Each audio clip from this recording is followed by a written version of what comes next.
of offending people who don't believe in Jesus. Oh, what will I think? Who cares? Let's tell them the truth. Don't give me, they're just living their truth.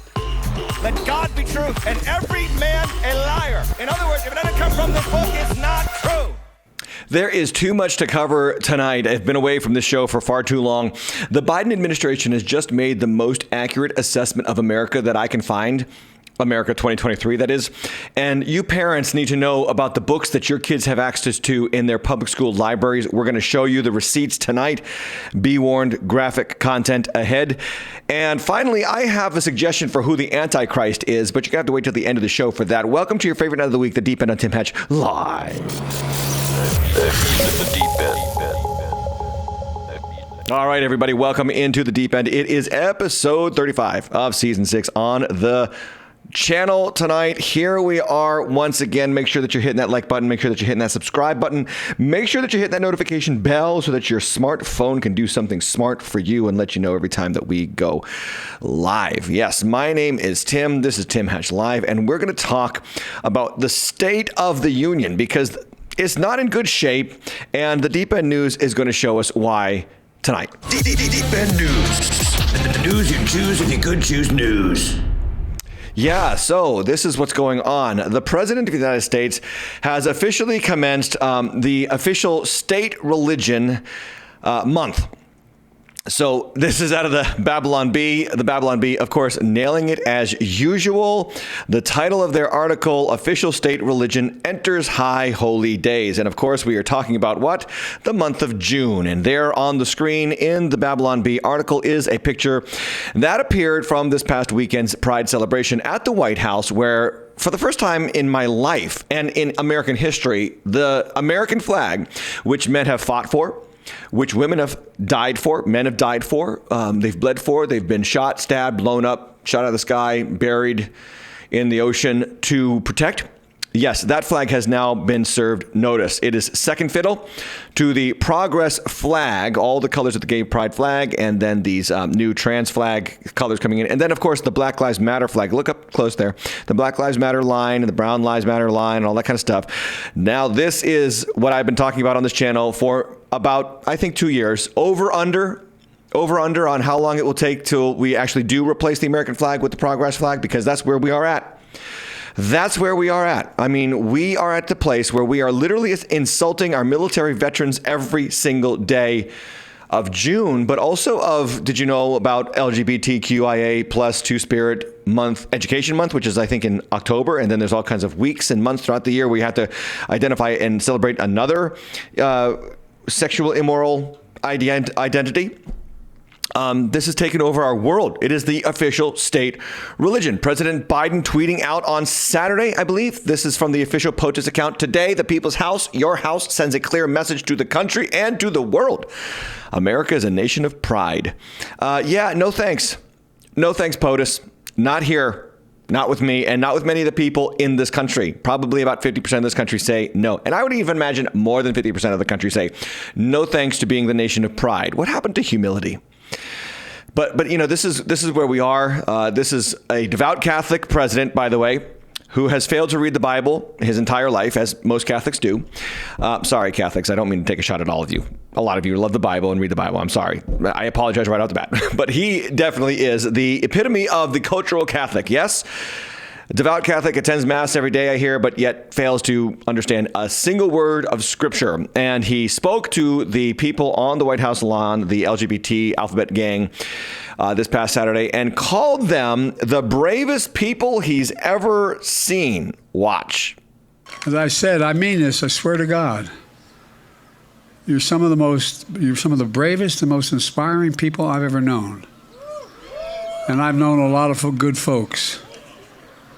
You set an example for the nation and, quite frankly, for the world. I don't know what to say about that. The bravest people he's ever known.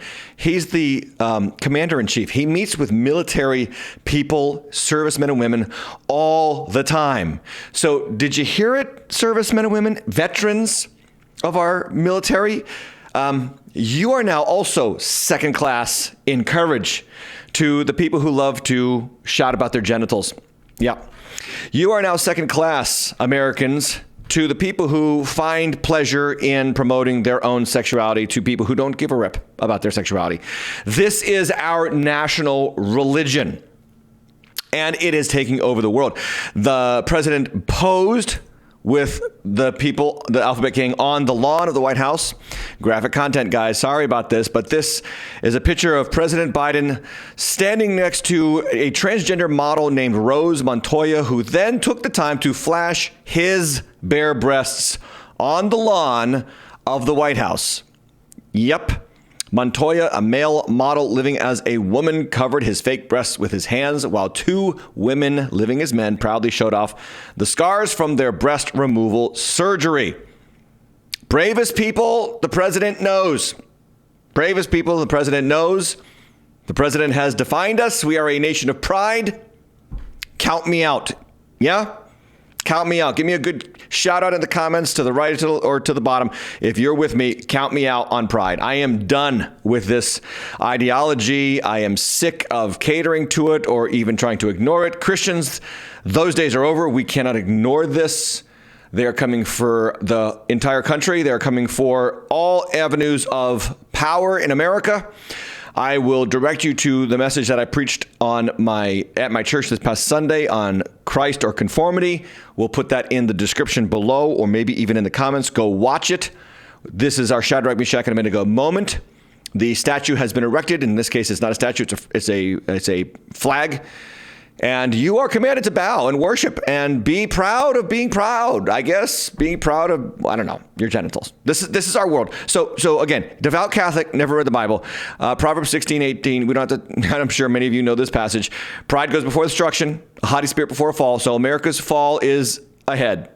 America's destruction is ahead, according to the President of the United States. Jesus said, "Whoever exalts himself will be humbled." Matthew 23:12.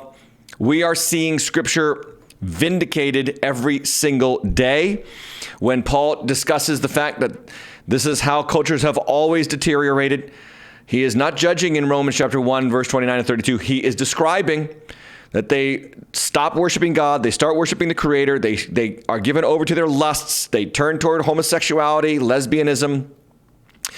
They get depraved and worse. He says at the end of that chapter, they are filled with all manner of unrighteousness, evil, covetousness, malice. They are full of envy, murder, strife, deceit, maliciousness. They are gossips, slanderers, haters of God, insolent, haughty, boastful, inventors of evil, disobedient to parents, foolish, faithless, heartless, ruthless. They know God's decree that those who practice such things deserve to die, but they not only do them, but give approval to those who practice them. This is our new state religion. Even Elon Musk, not a Christian, understands that this is a religious movement. Replying to @StillGray on Twitter, when @StillGray posted this tweet saying this is the new state religion, he was referring to the fact that a pride crosswalk had been defaced by tire marks. And so the city of Waterloo sprang into action to make sure it was cleaned up. And Elon Musk replied to that tweet a couple of days ago by saying there seems to be a deep, innate human need for religion. As older ones fall, new arise. And yes, as G.K. Chesterton famously said, when men stop believing in God, they don't believe in nothing, they believe in anything. And if our genitals can be our center of worship, then so be it. The White House secretary always doing work for the LGBT mob because she's a member of the mob herself, saying this past week that the LGBTQI community needs to be celebrated and continue to be celebrated. I can't understand this idea. They need to be celebrated. Why? Why do you need to be celebrated? Christians, remember, we don't need to be celebrated. And this is a good teaching opportunity as a pastor to you. If you're a Christian and you need to be celebrated for being a Christian, check your Christianity. Because Christians, true Christians, we don't need people to like us. In fact, the scripture actually warns about having too many friends. That's in Proverbs. The scripture warns about all men thinking well of you. That's in Luke chapter 6, verse 20, I think. You should have some enemies, some people who hate you and vilify you and reject you. We serve a rejected Savior. He was rejected by his own people. And he said, if they reject me, if they hate me, they're going to hate you. So we are not people who need to be celebrated. I understand that people disconnected from God need to be celebrated because they don't have the celebration of God. Christians have the celebration of God. That's the difference. We don't need a celebration of the world because we have the celebration of our Father. He loves us. He lavishes his grace upon us. He shows unfailing love and mercy and goodness to us. The Bible says in Zephaniah that he sings over us. This is our Father. And it just kind of betrayed, the LGBT squad continues to betray their spiritual depravity because they continually need celebration, and only people disconnected from God need constant affirmation and celebration. And so the world's going to do what it's going to do, and these things are going to continue to move down the road. Just a quick heads up on the pride flag and the American flag. We got to do a little bit of a deep end dive into the colors of the flags. I've got on the screen here 2 websites I looked up right before I went to the show here. The colors of the pride flag on the left and the colors of the American flag on the right. Did you know what the American flag colors stand for? Red symbolizes strength and valor. White symbolizes purity and innocence. Blue symbolizes vigilance, perseverance, and justice. Boy, have we abandoned those values, particularly the white, purity and innocence.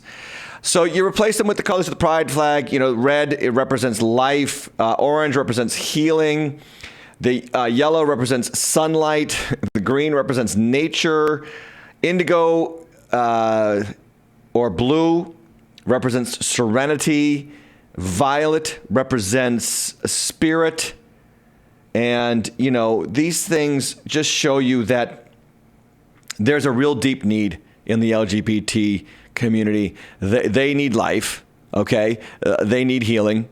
They need the sun, not the S-U-N, but the S-O-N. They need to be more in tune with nature because they are denying it every single day and teaching your kids to deny it at public schools. They need serenity that they do not have. They need a new spirit, right? This is very appropriate. The colors and the representations in the pride flag are very appropriate for the spiritual bankruptcy that exists in so many people in this movement. And my heart goes out to them. Hear me as a pastor. I am not here to vilify them, castigate them, condemn them, or judge them. I am here to bear witness to the truth.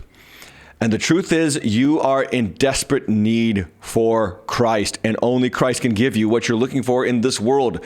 President Biden can't give them what Christ can give them. Now, that's our language to them. But their language to us from the president is, we're hysterical. We're hysterical. If we don't agree with the new state religion, according to President Biden, at a press conference, we're going to see this in just a moment, you Christians are hysterical members of society. Watch.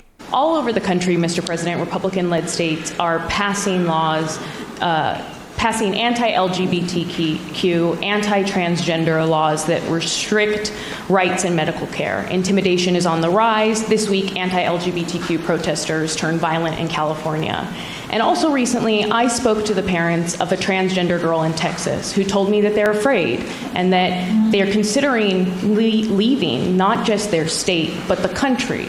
Sir, why do you think this is happening? And what do you say to parents like the ones that I spoke to those families who are contemplating leaving the country because they don't feel safe anymore? By the way, if they're going to leave the country, what country are they going to go to? What country are they going to go to that's more tolerant than this one? Even Europe, whose lead we have followed for the last 30 years into this sexual confusion, is going the other way. They have started to restrict puberty blockers. They have started to restrict surgeries for transgender kids. They have stopped using many of the drugs that our country is now foisting upon young kids who identify with gender dysphoria. What country are they going to go to where they can live for more in a more tolerant society than this one? Seriously. I mean, you still have California, which we're going to get to in just a moment. We'll take you away from your parents if they don't even if they don't agree with your gender identity. Anyway, that was the question.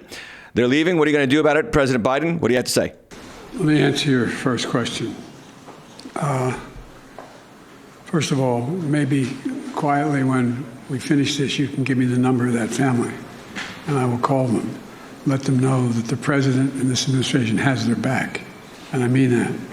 Look, as president, I was proud to end the ban on transgender troops in our military, sign the Respect for Marriage Act, strengthen the civil rights protections for LGBT Americans, and advance LGBT human rights around the globe.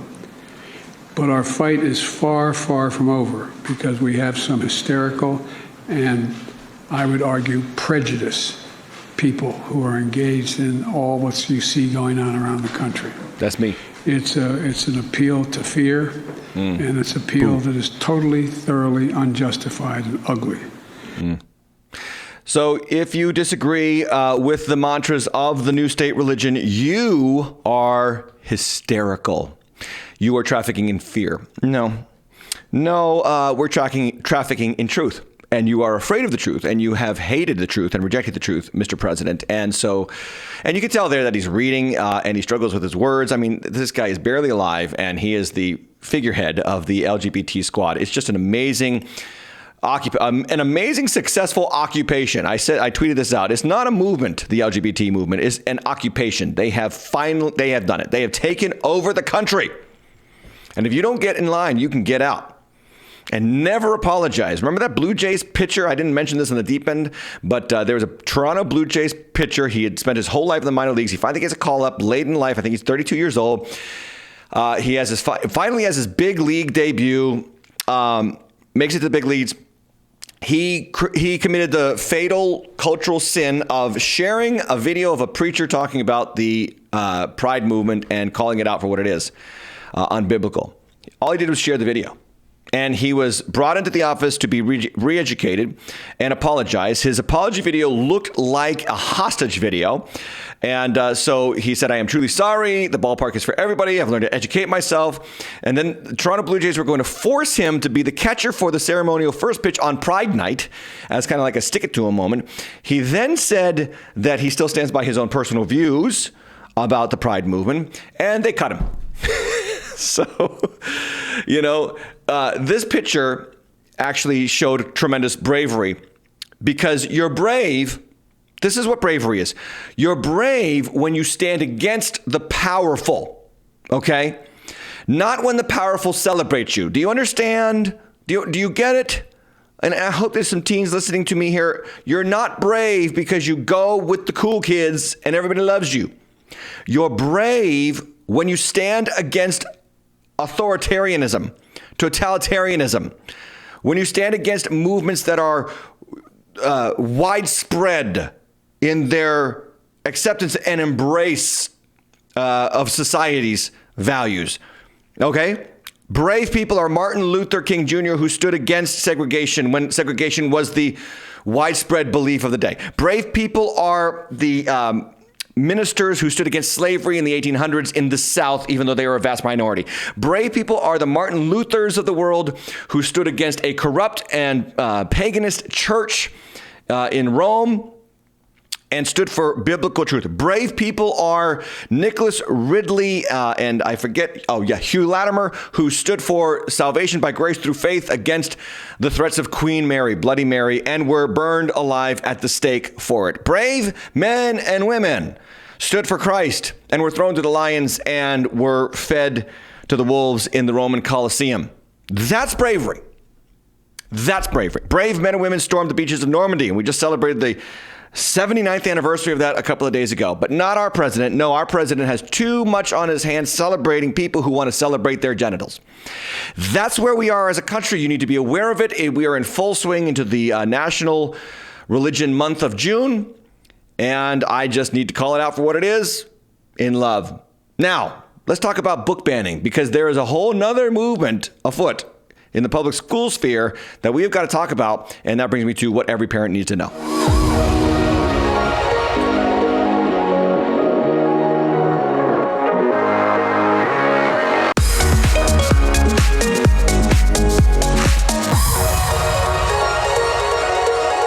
What every parent needs to know about book banning. So yeah, you're hearing about this maybe. Oh, they're banning books in schools. These hateful Nazis who don't want certain books to be accessible. What happened to free speech and free thought and education and rights? So they call it book banning, but really what it is a movement to control the words. If you control the words, you control the worlds. world. If you control the words, you control the world. So they talk about it as being book banned, but what they are actually talking about is keeping kids from certain books that are pornographic in nature, that have pornographic pictures or cartoons. And when we keep pornography out of the reach of children in public schools, that's not banning books, that's protecting children. Got it? You know, what we've done for the last, 200 years in this country, protecting our kids from certain activities that they shouldn't indulge in yet because they're children. Like when you keep whiskey out of the hands of a 10-year-old, it's not prohibition, right? You're not limiting their civil liberties. You're taking good care of that child. The books in question are pictured here on the screen. Most of the books are oriented, obviously, all around the alphabet gang. Pronouns, 2 grooms on a cake, bye-bye binary. Some of the names, Payton's pronoun party, queer power, rainbow pride. What's your words? My 2 moms and me. Anyway, and most of these books are not even being called on to be banned. I'm going to give you the books that are being called on to be banned by parents around the country at these school committee meetings. And I am encouraging parents who are hearing me right now, go to your school committee meetings. And if you are in my church in Massachusetts or in Florida, make sure you do your research, because there's a very good chance, and I'm going to show you tonight, that these books are available to your kids. Anyway, Newsweek has this article, Do These Books Belong in Public School Libraries? You be the judge. Article says last year, the Biden administration's Education Office for Civil Rights, OCR, launched an investigation of Georgia's Forsyth School District threatening to cut off all its federal funding. Why? The district's offense was this: deciding to temporarily remove 8 books from school libraries and review them. Last week, OCR concluded its investigation and released a resolution agreement. The books in question are books like Mean Earl and The Dying Girl. Warning, graphic content ahead, guys, just so you know. What does the book say? Well, part of this book says, do you even know how to eat P-word? Heh. Yeah, do you even know how to eat P-word? Not really. Papa Gaines never sat you down, said, son, one day you're going to have to eat the P. No, but he did teach me how to eat a BH. Okay, it's hard for me to even go over this stuff with you guys, but you have to know. You have to know. You have to get mortified. You have to get angry. These are the books available to your kids in their public school libraries. What the heck does this stuff have to do with developing your children into responsible citizens, honest citizens, upright and upstanding citizens? What? How does this book benefit your kid? It's insanity. Is coming for your kids. If you are in my church's town, this is Attleboro, Massachusetts. As some of you know of Coelho Middle School, a book called Monday's Not Coming, where it talks brazenly about a bisexual teen wearing provocative clothing, being trapped in a closet, and more. If you're at the Attleboro High School, your kids have access to Push, which details sexual assault by the person's mother. In graphic detail, swears throughout the content of the book. It's just unbelievable. This is public education 2023. This is a nation of pride. This is, this is Biden's vision for America. It's Biden's vision for America because when parents come against these books and ask for them to be removed, the Biden administration calls it a violation of the civil rights. The Daily Caller reporting this. The Department of Education's Office for Civil Rights told Forsyth County School District, this is in Georgia, on Friday, that banning several pornographic books last year was discriminatory against LGBTQ and, look at this, non-white authors and readers. Huh? What the heck? This is, again, the marrying of the LGBT squad with racial issues in our country, and the very valid racial issues in our country. But to gain, a voice in the culture's ears and minds and hearts, you have to marry these two because one is valid, one is completely invalid and immoral. But if we marry them, then they both become valid. That's, you know what I'm saying? It's kind of like It's kind of like cultural atonement. You culturally atone for the LGBT squad's nefarious aim and trajectory by marrying it, covering it with the racial component. And this is the game plan. This has been the game plan since After the Ball, the book written by the two Harvard graduates who said, this is how we're going to frame it. We're going to frame it in the context of civil rights. We're going to frame it in the context of racial issues and the bad history of our country's racial issues. And so we're going to just baptize into that, and then we're going to come out clean on the other side. That's what's happening. This article talks about a book that is called The Bluest Eye by Toni Morrison, an award-winning author, by the way, who wrote a book called The Bluest Eye. It is available to your kids in public schools, possibly. It's about an 11-year-old African-American girl that enters puberty in the 1940s because of its heavy sexual content. It was asked to be removed from schools. The sexual content includes, but is not limited to, incest, pedophilia, a graphic description of one married woman's distaste for intercourse with her husband, an odd description of the same woman's affinity for masturbating with a pet in her lap, and a graphic flashback in which Pauline recalls when intercourse with her husband was pleasurable. So bestiality, self-love, and pedophilia. And then, of course, normal sexual relations in the context of male-female marriage going stale. I mean, it's the trifecta, really. I mean, it's the full agenda. And this is what's available to your schools very potentially in their public libraries right now. I mean, wake up. Parents, wake up. Get mad. Are you mad at me? Are you mad at this show? Are you disgusted? Are you up? Is your stomach turning? Good. Now show up at the school committee meetings. Look them up on their calendars. Find out when they're meeting and go prepared with strong words condemning this content being available in your kids' schools. We're just not showing up. We need to go. You say, well, maybe it'll tamp down. No. Want to look to the future? Want to see the future? Look to Europe. I give you, in Europe, the WHO, the World Health Organization, the regional office for Europe put out a pamphlet, Standards for Sexuality Education in Europe. This is what they're going to start teaching from the top down in Europe on how to educate kids in the area of sexuality. And they have it split apart by age group, 0 to 4, 4 to 6, 6 to 9, 9 to 12, 15 and over. I'm going to give you more details. Again, warning, if you're watching with young children, maybe get them out of the room because graphic content lies ahead. Okay, so 0 to 4, they instruct teachers to teach about the kids enjoying themselves when they touch their own body and discuss early childhood masturbation. 0 to 4 years old. This is the WHO. Remember, the WHO was so instrumental in COVID lockdowns and COVID prescriptions and mask prescriptions and social distancing prescriptions and all the insane prescriptions that we just listened to because it was some official bureaucratic state. Yeah, this is them. This is why you need the Holy Spirit, because you need to discern the nonsense that's coming from these cultural organizations, these world ordering organizations. But 0 to 4, let's learn how to pleasure ourselves. That sounds appropriate. Unbelievable. More on sexuality, health, and well-being.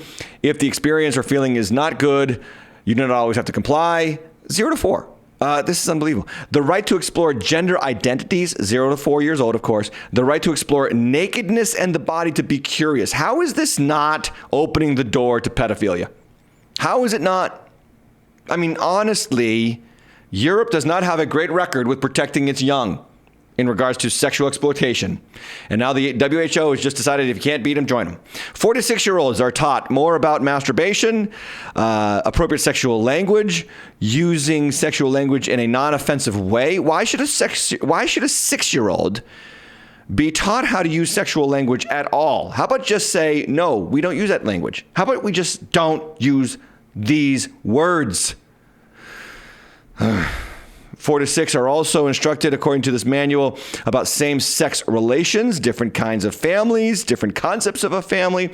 6 to 9-year-olds are taught more about the enjoyment and pleasure when touching one's own body, appropriate sexual language, friendship and love towards people of the same sex, secret loves, first loves, crushes, unrequited loves, infatuations. 6 to 9 years old. I have an 11-year-old. I wouldn't touch these topics with him as his parent. And they want public educators. in Europe to teach the kids about this at 6 to 9 years old. 9 to 12-year-olds, they are taught about their first sexual experience or what to expect, gender orientation, sexual behavior among young people. The 15-year-olds are being taught about the left-wing social policies, right to abortions, a sense of social justice, recognize violations of rights and speak out against discrimination and gender-based violence. These are the things that they are going to push down into the minds of young people from the bureaucracy. This is happening. This is the WHO, the World Health Organization. Are you listening to me now? Those of you who are on the fence about my content on this channel, those of you who thought that I was crazy when I was talking about how masks were a facade, a veneer of safety that did not offer any protection whatsoever, are you finally getting it? Are you cueing into the reality that the organizations, the governmental systems, the health systems of our country have been co-opted by an agenda to redefine humanity, to redefine especially your kids' existence? This stuff is happening now in America. It's already happening in America. More content. I'm sorry, but you've got to see it. Graphical content ahead. Get the kids out of the room if you're uncomfortable with this stuff. But these are pages from a book called Let's Talk About It, available in many school systems throughout the country, where we have pictures of people having sex, literally having sex, and then someone going home and touching themselves, how to look up pornography, how it's healthy for you, how you should find it, and how you should participate in it. This is in the public education system. If this does not get you mad, I don't know what will. But it should get you infuriated because it doesn't stop. It gets worse and worse and worse. Now, the question is, and I do have this important question to ask, who is standing up? And you'll never guess. You'll never guess who is actually standing up against this madness. It's Muslims. Muslim kids are making their voice heard against this insanity. Now, on the screen, on the left, if you're watching, Kristen Mink is on the left. This is a Montgomery County, Maryland council member, and she recently maligned the 2 Muslim students in her school district, pictured on the right there, as, I kid you not, white supremacists. Why were they called white supremacists by Kristen Mink? Because they were asking for an opt-out option for these sexualized educational moments. Her words, the issue of LGBTQ plus instruction has unfortunately put some Muslim families on the same side of an issue as white supremacists and outright bigots. She said this at a public policy meeting, and she was excoriated. Now, ironically, if you can see it there, she has a shirt on with the words love, empathy, compassion, inclusion, justice, and kindness. Yeah, but no love if you disagree with LGBT and the alphabet gang. No compassion, no inclusion if you're on the outs with that. No, now you, Arab students, are white supremacists. You cannot make this stuff up. So what did Kristen Mink have to do? She had to apologize all over herself for this content. This is what Fox News reported after the backlash rose from her comments to these 2 students. She grovels after saying Muslim kids against LGBTQ lessons aligned with white supremacists. Of course, they're going to grovel to the Muslims, of course. So this article states Muslim children at the Montgomery Public Schools District had been speaking out against their parents' inability to opt them out of LGBTQ plus lessons they deemed violated their faith at the meeting. And Syed, now listen to this. Syed, one of the children who spoke out, is a middle school student in MCPS. Syed said he is aware of the 40 Muslim children who want to be, he is aware of 40 Muslim children who want to be opted out of the curriculum. I'm here to talk about my rights. My religion teaches to respect all religions and all human beings and their rights. So does my country's law. And I want my right back to have an opt-out option, he said. This is a child. This is a Muslim child speaking up for himself. Another child said, although the introduction of text and discussions related to transgenderism and LGBTQ plus may support MCPS's mission to be all-inclusive, I don't believe my 1st grade and 3rd grade cousins are prepared to read and discuss such issues. These are Muslim children speaking up at public hearings for their religious rights. Amazing. I mean, honestly, putting us Christians to shame. And I'm going to get to that in just a moment. So this bureaucrat falls all over herself, issues an apology to Montgomery County and the Board of Education and the Muslims in her community. She doesn't. I mean, what she said, she takes it all back, blah, blah, blah. I mean, just imagine a bureaucrat apologizing all over themselves to Christians. It'll never happen.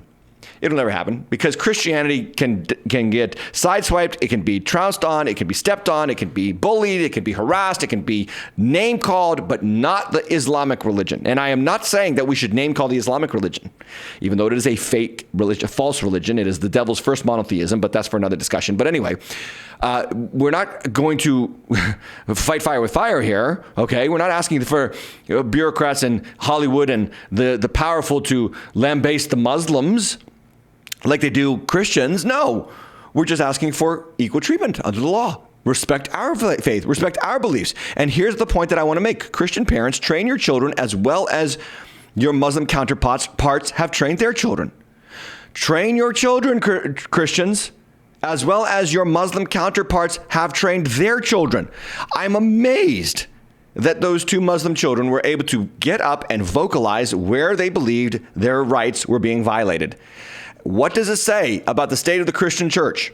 What does it say about our faith, the state of our faith in America right now, when we can't put two Christians up there to speak up for themselves?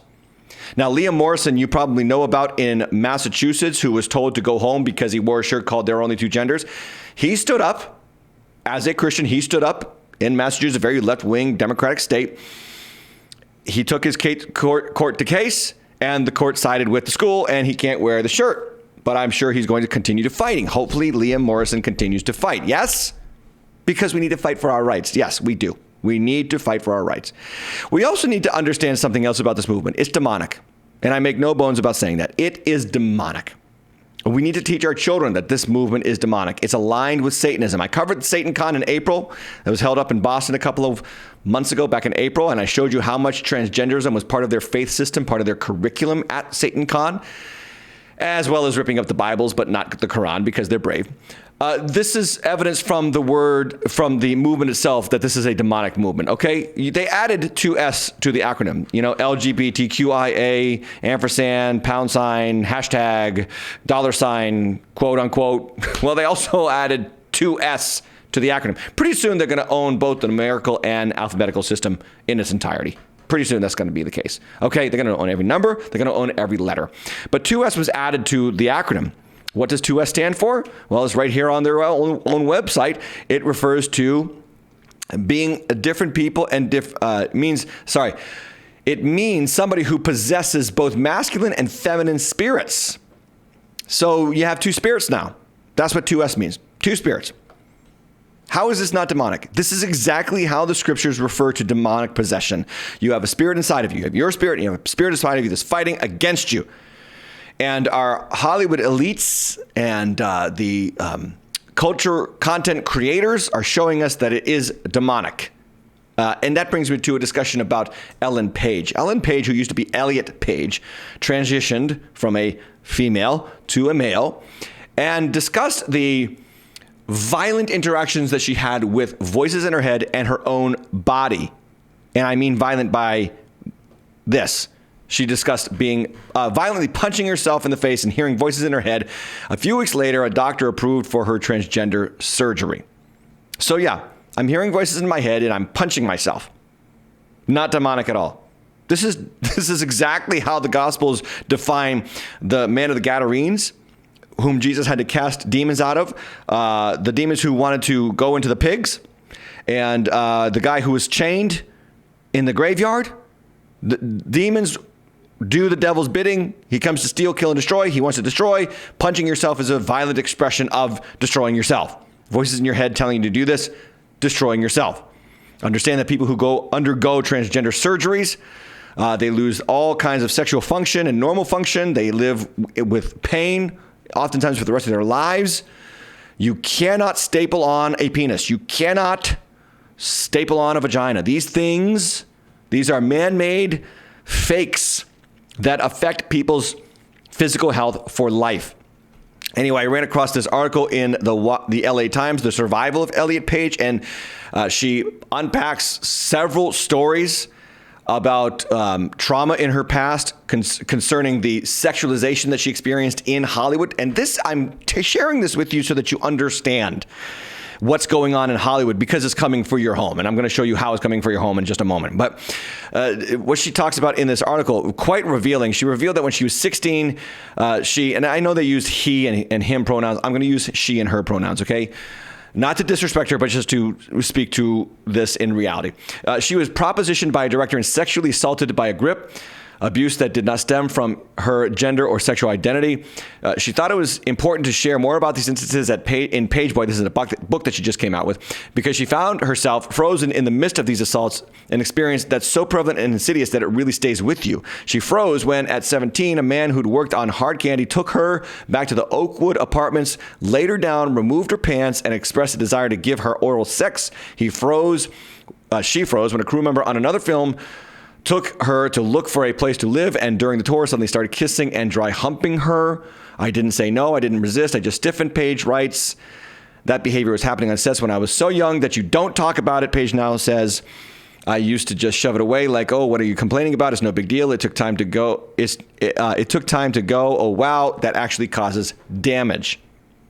So, these Hollywood celebrities that are influencing your kids, that are pushing this ball down the field, you have to understand, they are tremendously wounded people. They are very much hurt persons.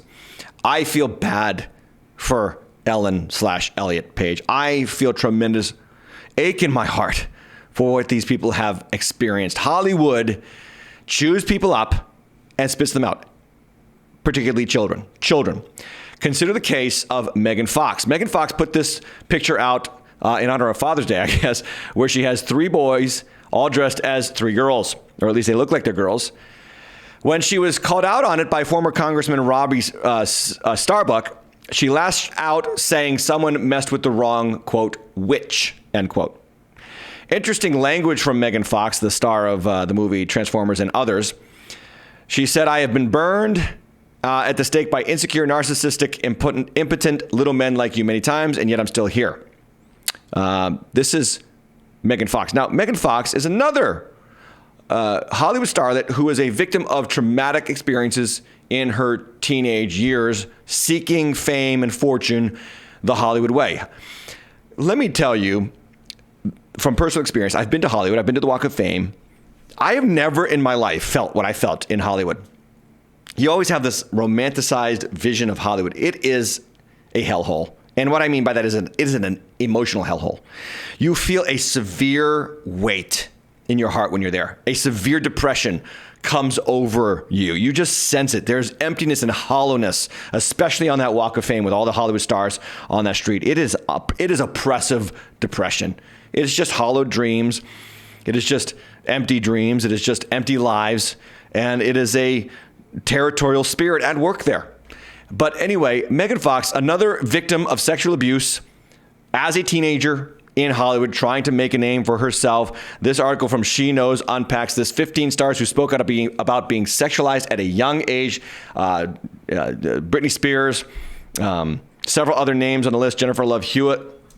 It says this, one of the most unfortunate parts of Hollywood is the sexualization of women, especially young girls. Some of our favorite stars like Jennifer Love Hewitt, Natalie Portman have opened up about how men made them feel like sexual objects, and decades later, the same has happened to stars like Millie Bobby Brown from Stranger Things and Billie Eilish and more.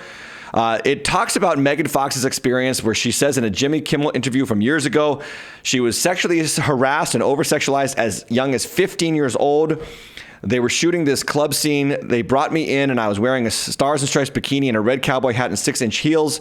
Michael Bay, the director of the movie, I think it was called Bad Boys 2, approved it. And they said, Michael, she's 15. You can't sit her at the bar. She can't have a drink in her hand. So his solution to the problem was to have me dancing underneath a waterfall, getting soaking wet. And you understand the sexualization of that image. This is what they're doing to these poor kids. And I feel so bad. And you know, in this interview, and you can watch this interview with Jimmy Kimmel, he laughs about this moment. And he makes a joke about it because no big deal. Oh, you're sexualized at age 15 by a powerful Hollywood director. No big deal. Everybody expects that. These are the people who are calling for transgender surgeries for minors, Lupron and other drugs to stifle puberty, to promote books in your kids' public schools that are overly sexualized. And now they look back on these things and they say, I can't believe I went through this. For instance, there is the issue of Britney Spears' sexualization. This girl, I feel so bad for, also sexualized from as young as 13 years old. On the cover of Rolling Stone, she talks about in this article that she knows how she was tricked into the highly sexualized Rolling Stone cover of her with her childhood bedroom with her dolls at age 16. I really didn't know what the hell was going on, she says. And to be totally honest with you, at the time I was 16, so really I didn't. I was back in my bedroom and I had a little sweater on and he was like, undo your sweater a little bit more. The whole thing was about me being into dolls. And in my naive mind, I was like, here are my dolls. And now I look back and I'm like, oh my gosh, what the H-E-L-L. I realized I said hell before, so why not say it again? But now I've said it 3 times. Anyway, getting back to the point. This is what happens in Hollywood. This is what happens to these young girls who, and this is fact, come from broken homes more often than not, seek the family that they did not have when they were growing up in Hollywood, and they are basically feeding themselves to the wolves. Megan Fox, I found another article, talked about her childhood, absolutely heartbreaking. Her parents divorced at age 3, when she was age 3. It affected her in a crazy way. She said, as a child, you think everyone who's famous is very wealthy, very powerful. I felt like once I achieved that success, then all of my internal issues would be solved, and I would be this really confident person, and I'm not. It's not just physical insecurity, it's also a feeling of not being accepted and wanting to be. Of course, I think that has something to do with my parents' divorce and not seeing my dad and always feeling rejected. You don't ever really get past that. And this poor girl, she talks about how she came into the world really bright and sunny and happy. However, at a certain point, I went through some trauma in childhood. I developed a pretty severe eating disorder, manic depression, which runs in my family. So there was definitely some wrestling with chemical imbalance going on. She also details how that in school she was bullied and she ate her lunch in the bathroom to avoid people. Very, very sad. Very, very sad life, young life for Megan Fox. She goes on and opens, in this article, it says, Fox has opened up before about her mental health. She revealed that she's had to resort to professionals to help with her obsessive compulsive disorder. On mental disorders, Fox said, I constantly struggle with the idea that I am a borderline personality, or that I have bouts of mild schizophrenia. I definitely have some kind of mental problem, and I haven't pinpointed what it is. This is America. This is Hollywood. This is their reality, their spiritual depravity, okay? Like, we've got to approach all of these issues from a biblical mindset. Jesus would not condemn these people. He would heal them. He would set them free. They need the demons cast out. Understand, we can get angry with what the devil is doing without getting angry at who he's doing it to. That's the important qualifier here. And as Christians, no, we don't come down on them. We expose their lies. We expose their emptiness. We expose their spiritual depravity so that we can stand strong for truth, hopefully protecting our children from it, guarding our homes from it, leading our kids away from it, and then praying for these people. Your heart has to go out to them. They are harassed. They are empty. They are husks of themselves because of powerful men who took advantage of them. The devil has won in Hollywood. Don't let him win in your home. How's he going to get to your home? That brings me to this article from the Wall Street Journal. I encourage all of you to read it. The title of the article is Instagram Connects Vast Pedophile Network. The Meta Unit's systems for fostering communities have guided users to child sex content. Company says it's improving internal controls. The article, I'm just going to read a little bit of it. I don't have time to go through the whole article. Please read it. Look it up for yourself. Instagram, the popular social media site owned by Meta Platforms, helps connect and promote a vast network of accounts openly devoted to the commission and purchase of underage sex content, according to investigations by the Wall Street Journal and researchers at Stanford University and the University of Massachusetts Amherst.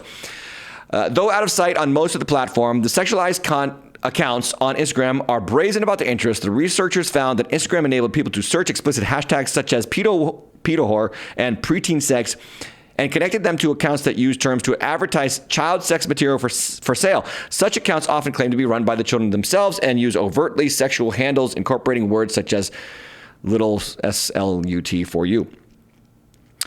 This is now coming into your home, right? You've got to be aware. You better be monitoring your kids' social media accounts. You've got to monitor where they're connecting to online.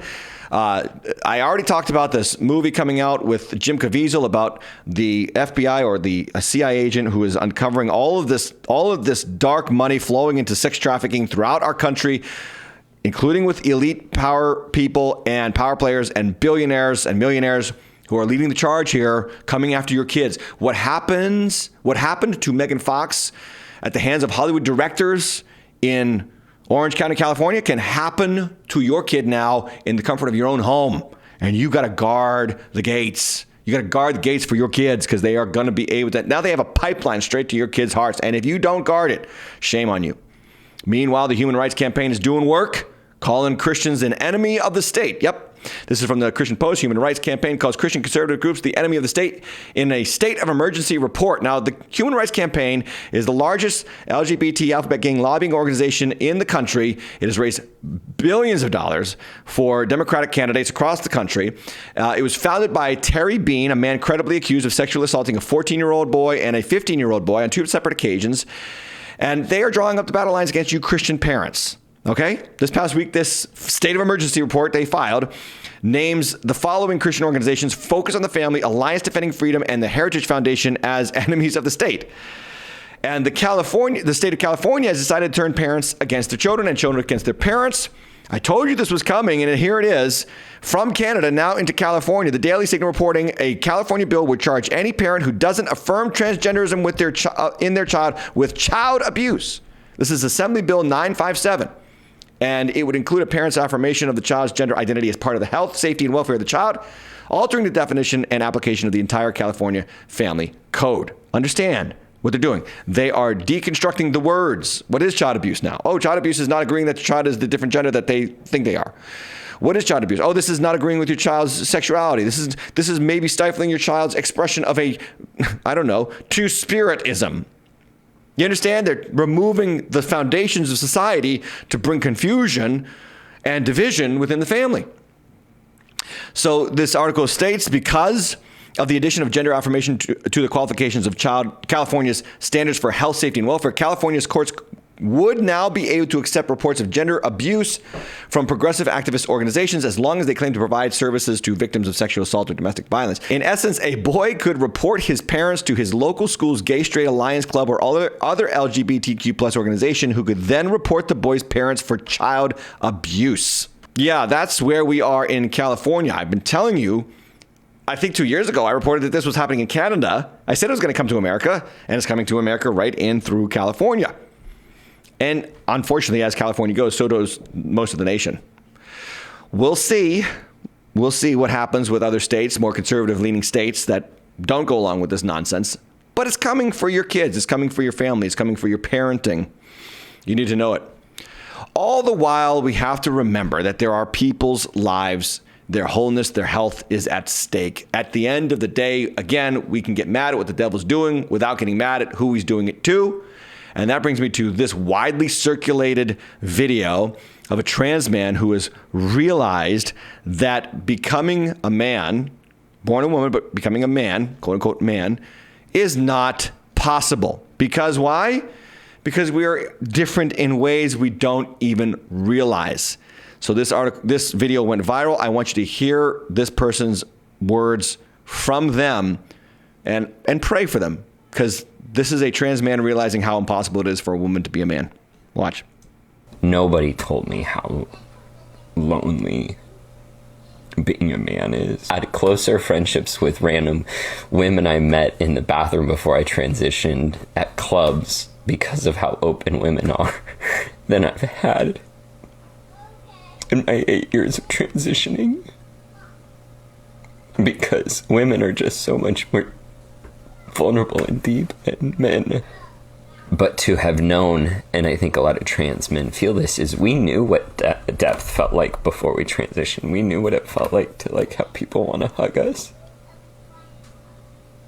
And to have people want to talk to us.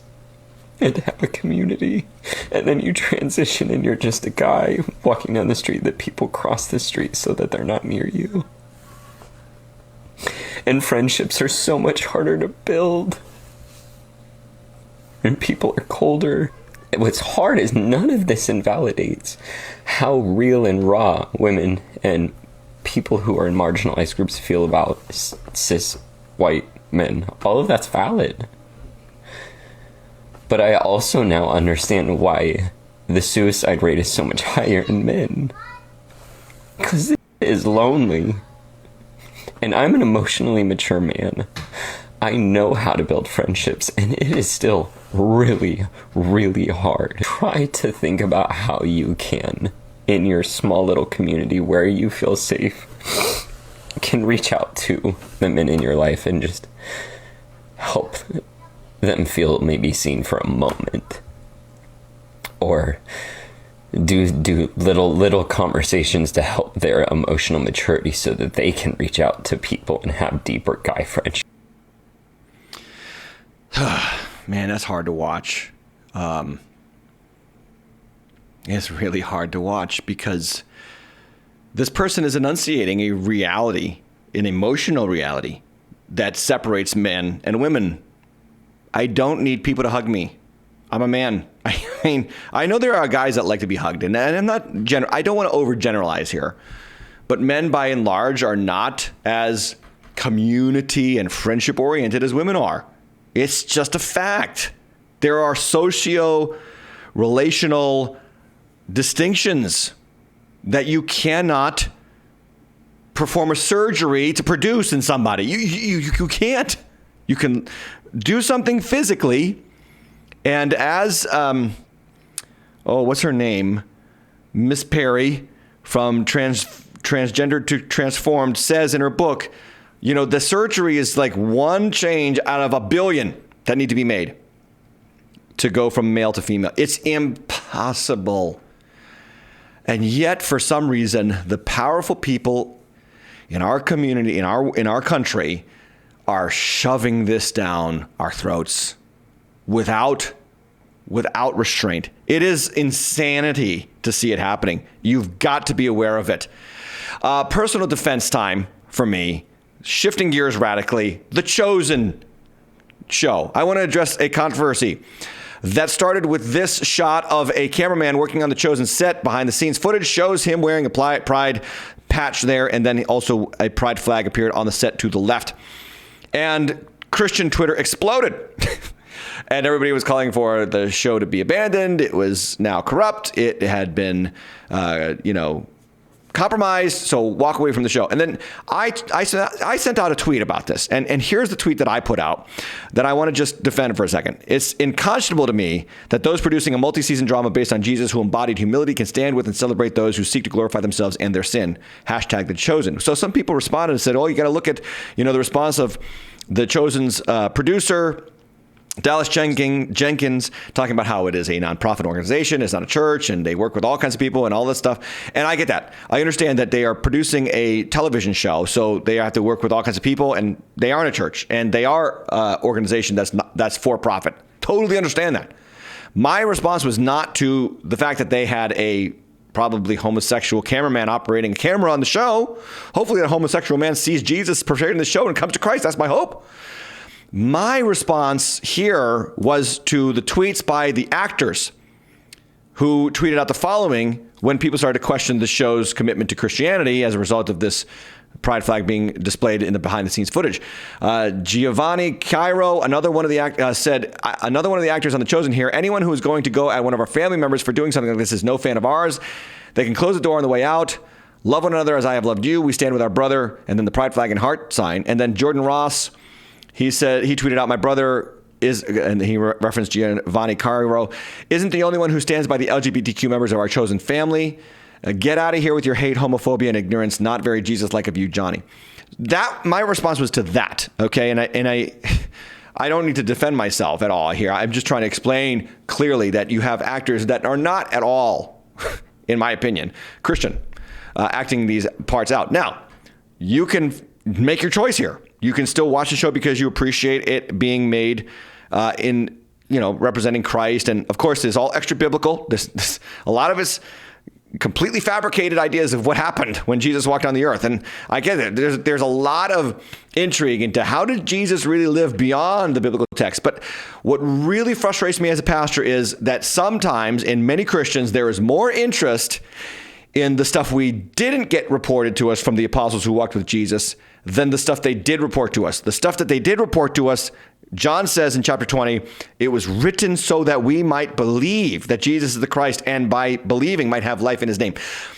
Don't get so hung up on extracurricular narratives of Jesus' life from the chosen that you abandoned discipleship in the word that has been delivered to you through the apostles who walked with him with the purpose of forming Christ in you. You see, very important, because the church has become anemic and impotent. When Muslim kids are more versed in their public committee meetings than Christian kids, my heart breaks for the status of the church. We've got work to do because Antichrist is coming. And he might be here. And so maybe you've been waiting all show for this. I'm going to reveal who I think the Antichrist might just be on the Deep End Investigates.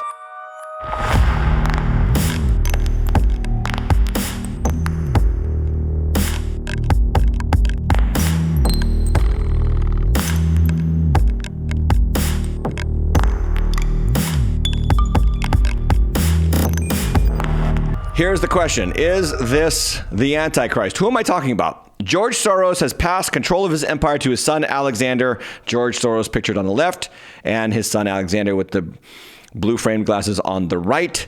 37-year-old son, he says, I'm more political than my father. And those of you who have watched this show at all know that George Soros is funneling money into all of these left-wing, progressive, sexually confusing causes around our country, pro-abortion, pro-LGBTQ, pro-climate change alarmism, all that kind of stuff. And this son is going to take that $25 billion from his father and is going to pump more money into it. My question is he the Antichrist? A couple of things about this before we get into my answer. Because first off, the name Alexander, Soros, is a palindrome. Palindrome is a word that's back and forth the same way. Just, wouldn't it make sense for the Antichrist last name to be a palindrome? I got no Bible verse to show that, but it's an interesting conjecture. But Alexander is like full tilt Antichrist name. We are talking about like Nicholas Carpathia level Antichrist name. Alexander Soros. Doesn't it sound perfectly like the Antichrist's name? But before we get there, some more evidence. Let me discuss two concepts from the Bible about the Antichrist. First off, you have to know that the spirit of the Antichrist has already been around since Jesus rose. John saying the spirit of the Antichrist is here. Many have come. You know, Antichrist means someone who is against Messiah. That's what it means. But then there is the Antichrist. This is the dictator beast who will take over the world's economy, world's religion. 2 Thessalonians 2:3 says, let no one deceive you in any way, for that day will not come unless the rebellion comes first, and the man of lawlessness is revealed, the son of destruction, who opposes and exalts himself against every so-called God or object of worship, so that he takes his seat in the temple of God, proclaiming himself to be God. Okay, the word revealed there is interesting because it suggests, the word revealed in Greek is apokalypto, and it means to cause something to be fully known. Here's a thought.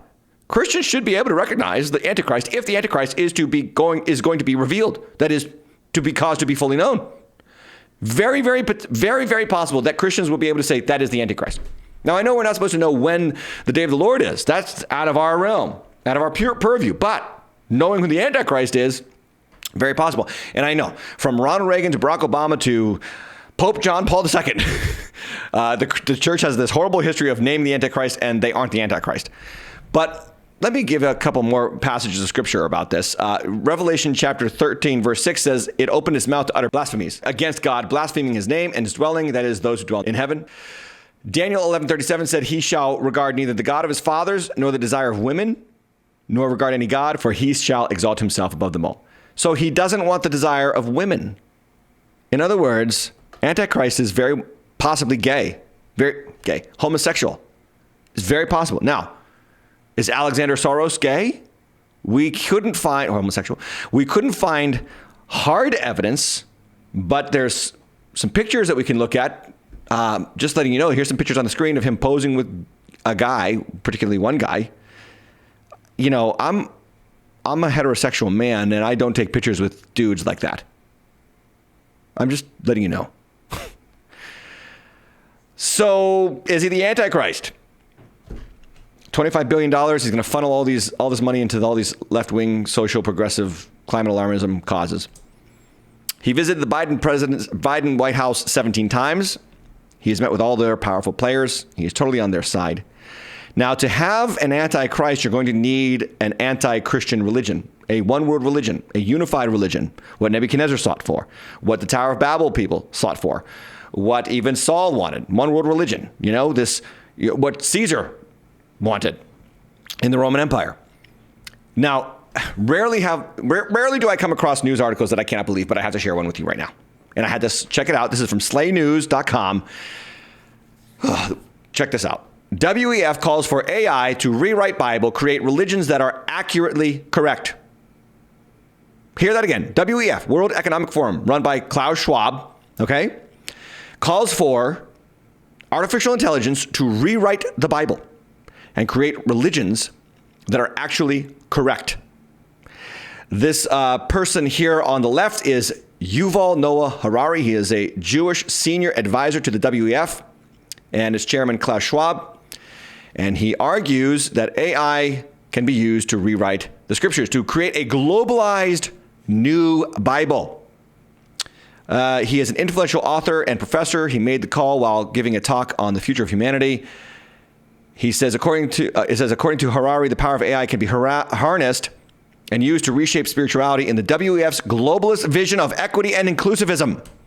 Here he is saying as much on video. Watch. It's the first technology ever that can create new ideas. The printing press, radio, television, they broadcast, they spread the ideas created by the human brain, by the human mind. They cannot create a new idea. Gutenberg printed the Bible in the middle of the 15th century. The printing press printed as many copies of the Bible as Gutenberg instructed it, but it did not create a single new page. It had no ideas of its own about the Bible. Is it good? Is it bad? How to interpret this? How to interpret that? AI can create new ideas, can even write a new Bible. Throughout history, religions dreamt about having a book written by a superhuman intelligence, by a non-human entity. Every religion claims our book, all the other books of the other religions, humans wrote them. But our book, no. It came from some superhuman intelligence. In a few years, there might be religions that are actually correct. Just think about a religion whose holy book is written by an AI. That could be a reality in a few years. I mean, wow. Scripture being fulfilled now, not tomorrow, now. One world religion, one world Bible, written by some, non-human entity. This is a senior advisor to the World Economic Forum. There are videos, I don't have time to show them, where they have literally had Klaus Schwab speaking to heads of state, such as Justin Trudeau in Canada and Joe Biden in America and countless others in Europe, where he is basically leading these people into a unified global community that is run by a select elite society located in Davos, Switzerland. And now his right-hand man is talking about artificial intelligence giving us a new holy book. Yikes. It's time for the church to realize we are in the shadow of the tribulation. And I don't say that lightly. But it's just things are moving. Things that my predecessors in the faith, my grandparents who have died years ago, used to talk about. And I say, yeah, I know, I believe it, but come on. Here it is happening. And we got to wake up. You got to know your Bible. You better get a hold of one of these. Get a hold of one of these good old-fashioned paper Bibles before they infect, I don't have my smartphone on me, before they infect your smartphone Bible. Because the devil hates the truth, and we are people of the truth, and we've got to stand strong in the truth. But we can't stand strong in that which we do not know. So get yourself a paper Bible and get in it. Amen. Okay. Check out the store, timhatchlife.com, for new swag. Support the channel if you would. If you've appreciated or learned from this channel, I very much appreciate your support through the Cash App, Tim Hatch Live, or timhatchlive.com/support. That is the show, guys. Tomorrow night, I hope to have the deep dive out for you. I go on vacation the next day, so I'm hoping to have that available to you. No deep and no deep dive next week and not the following week. So big break here, guys. Sorry to say that. I hope you enjoyed the content, though. I enjoy bringing it to you. Like the video, subscribe, do all of that. Please make sure that you are doing that, liking that video, subscribing to the channel, clicking the notification bell. We will be back with some shorts while I'm on vacation. You will see content on the channel, just not current content, and I will be back from vacation ready to rock and roll and to give you the truth that sets people free and strengthens you in the faith, because the days are evil. And we need to make the best use of our time. God bless you. Have a great night.